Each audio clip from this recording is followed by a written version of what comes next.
শীতকালে অধিকাংশ পাকা রাস্তা তৈরি ও সংস্কারের তৎপরতা চোখে পড়ে যত্রতত্র। দেগঙ্গায় এমনই একটি রাস্তা, ইট থেকে পাকা পিচ পাথরের তৈরির কাজ শুরু হয়েছে কয়েকদিন আগে। আর সেই সদ্য তৈরি রাস্তা তৈরি হতে না হতেই কচি কাঁচার নরম হাতে আলতো আঙুলের ছোঁয়ায় চচ্চড়িয়ে উঠে পড়ছে পিচ পাথর। অবাক এই দৃশ্য দেখে প্রশ্ন উঠছে, সরকারি শিডিউল মেনে আদৌ হচ্ছে কি কাজ? কেন সাধারণ মানুষকে দেখানো হয় না সরকারি নির্দেশিকার সেই শিডিউল?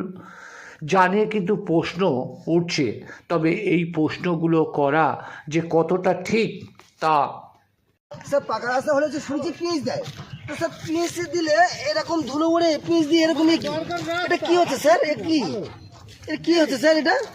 এটা পিচ কোথায় আমি সেটাই জানতে চাচ্ছি স্যার। এটা পিচ কোথায়?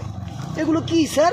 আমি তো বুঝি না ততটা কি এগুলো আমি বুঝতে পারলাম। এই রাস্তাটা যতটুকু হবার কথা এটা আপনি দেখুন স্যার, হাফ ইঞ্চি আছে স্যার, হাফ ইঞ্চি আছে। আপনি দেখেন না, ফোন দেখুন, হাফ ইঞ্চি আছে।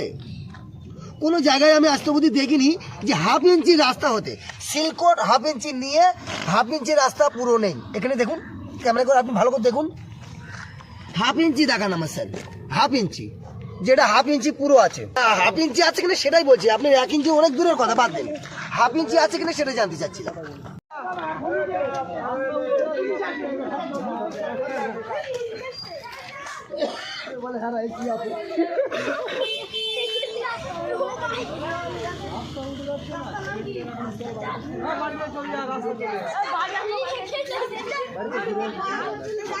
রাস্তায়